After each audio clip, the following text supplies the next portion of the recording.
Mga ka-wonders, paalis na tayo ngayon sa Suvarnabhumi Airport in Bangkok. Ilipad tayo papuntang Kansai International Airport. So we're going to visit Japan, particularly Osaka, Japan. So nito tayo. Now we arrive in Kansai International Airport. So from here, magsha-shuttle tayo, no? Para makapunta tayo doon sa express train nila. Hindi ko na may papakita yung process sa immigration. Dito na tayo ngayon sa waiting area. Hintay lang tayo ng shuttle. Yung shuttle, papunta siya sa Terminal 1 kung nasaan yung Airport Express. So, yung sasakyan natin is yung Rapid na Train Express. That is 1,600 yen for the executive seat. Itong tren na to, they call it Rapid. Limited lang yung tren na to, no? Bago pa kami pumunta dito, chinek na namin yung weather. Sabi doon, it's like 19 to 20 degrees. Pero pagdating namin, guys, it's 11 degrees. Sobrang lamig. So, hindi kami prepared, pero kineri naman. So, ito yung loob na executive seat coach. So, spacious naman siya. May dalawa sa kanan, isahan sa kaliwa.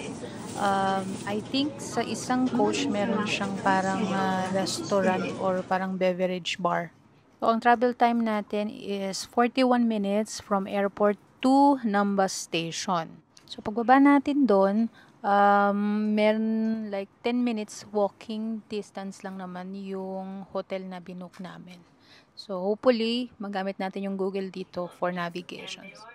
So, see you next stop!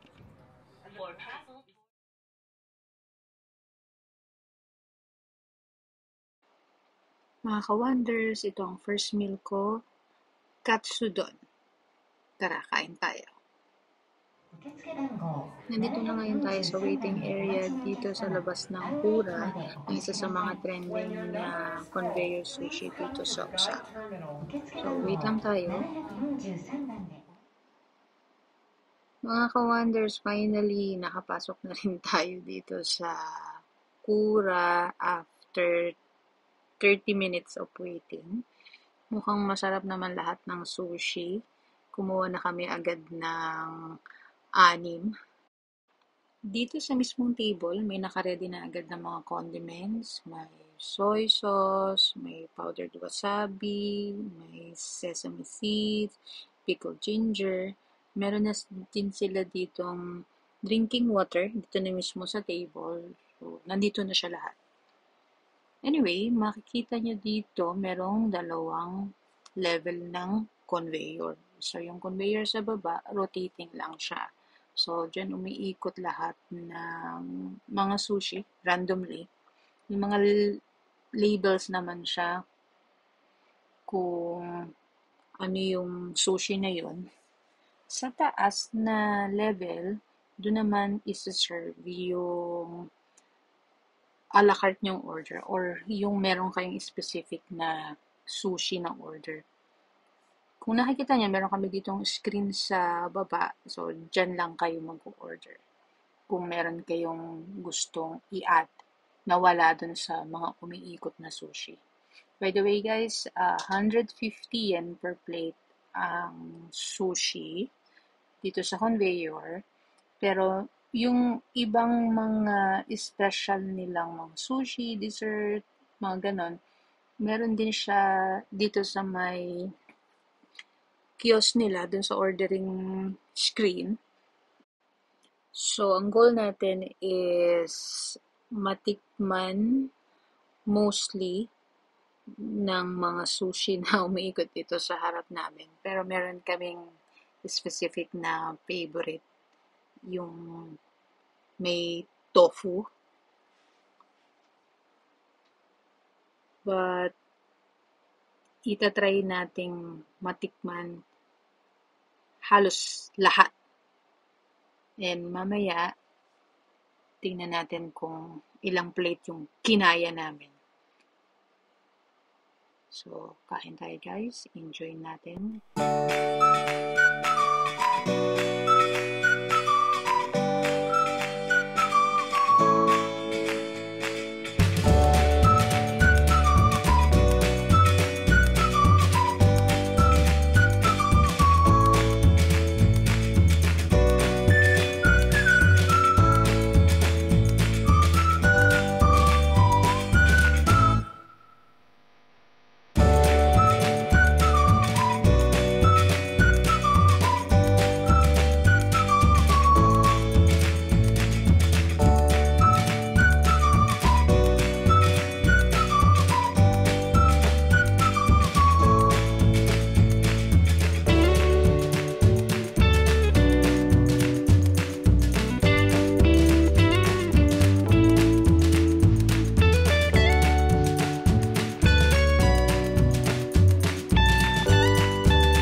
Mga ka-wonders, so bago pa tayo pumunta dito sa Osaka, nag-search na tayo ng mga activities sa Klook, kung anong pwede natin gawin dito para ma-enjoy naman natin yung visit natin dito sa Japan. So, one of that is Omega Sky Building.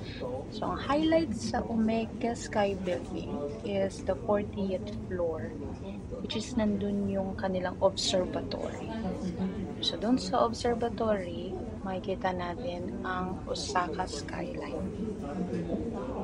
Nag-book tayo sa Klook for $2187 para ma-experience natin. So, tara, akyat na tayo.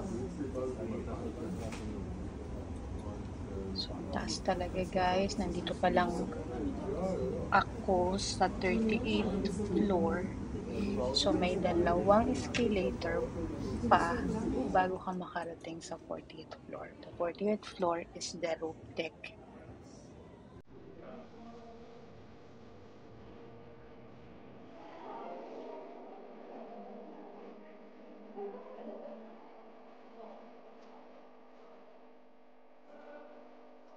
So, dito sa observatory, merong 2-floor feature siya. May cafe sky and the tens of box. So, akit tayo sa open deck. So, breathtaking yung scene natin guys. This is a 360 panoramic view ng Osaka sky. Diba? Ang taas. So, highly recommended ko to sa mga travel first time sa Osaka. So, huwag nyo skip itong Omega Sky Building. Kung gusto nyo makita yung 360 na view ng Osaka.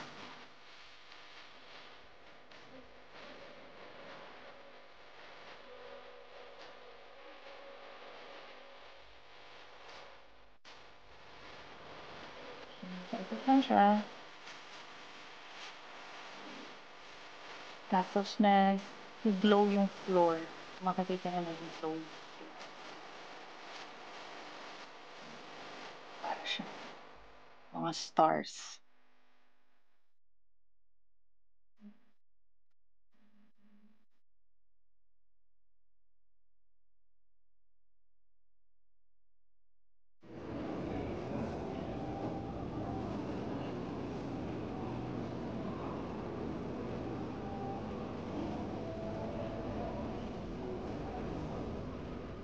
We're back to Dotonbori.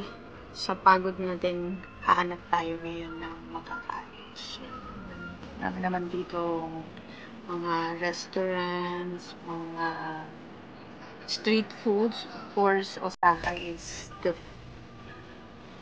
famous takoyaki. Hanap tayo takoyaki. This is our third day and we're going to Tokyo, Japan. Approaching na yung bullet train. So, ang binook namin na train is yung famous Nozomi train. Maraming klase ng train. Merong 2.5 hours lang, which is yung binook namin. Merong 5, merong 4. Depende. So, we arrived 2 hours before boarding the train. Bumili muna kami ng bento box para merong kaming breakfast, no? So, nagre-range siya. Yung sa akin, that's 1,500 yen. And the beef miso is 1,300. Kung ganyan yung nasa loob niya, you know, Japan is famous sa mga bento boxes, which is convenient. Bumili na lang din kami ng drinks namin, water and coffee sa vending machine. So, itong bullet train, ang travel time niya is 2.5 hours kasi yung normal train, 8.5 hours siya. Marami namang ibang klaseng train, merong 5 hours lang, merong 4 hours lang, depende sa preference nyo. Bumili na kami sa Klook ng ticket namin dito sa bullet train, which is 210, balikan na siya. Para QR code na lang kami pag pumasok. Naglalakad na tayo ngayon sa Nakamise or tinatawag nilang shopping street dito sa may Asakusa. So, dire-diretso lang. Mapupuntahan na natin yung famous na Sensoji Temple dito sa Asakusa. Napakaraming mga shopping stall guys, mayroong mga souvenirs, may mga street food again, may mga damit of course, Medyo crowded today. Sabi ko nga sa inyo kasi nandito tayo sa Sakura season. So, ang daming mga turista. Malapit na tayo sa may Sensoji Gate. Papasok na tayo dun sa pinaka-hall. So, this temple was completed in 645, making it Tokyo's oldest temple, no? So, when we're approaching the temple, pupunta muna tayo lahat, mag-enter muna tayo lahat dun sa tinatawag nilang Kaminarimon or Thunder Gate. Yun yung outer na gate ng Sensoji Temple. So, yun yung nagsisimbolize dito sa Asakusa, sa entire city ng Tokyo.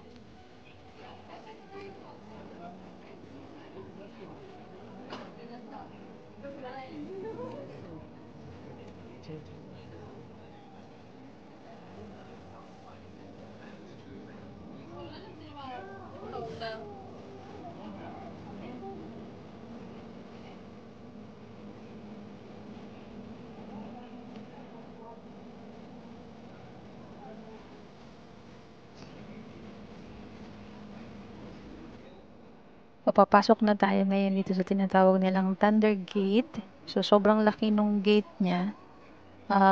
Meron siyang lantern sa gitna. I don't know what does mean. Or sobrang laki nung hall.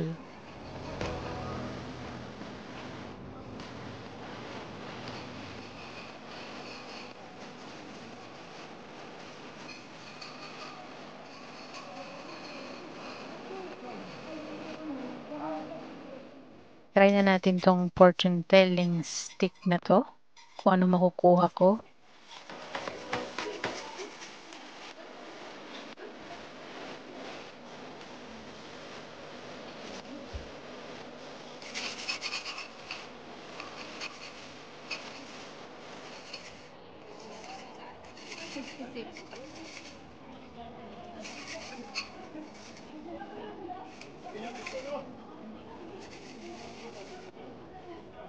So, unfortunately, hindi good luck yung nakuha ko. So, huwag tayo mag-worry kasi yung papel na makukuha natin, itatali lang natin dun siya sa parang white na sampayan para mawala yung bad luck natin. Proceed na ulit tayo sa paglalakad at pag-explore ng Sensoji Temple.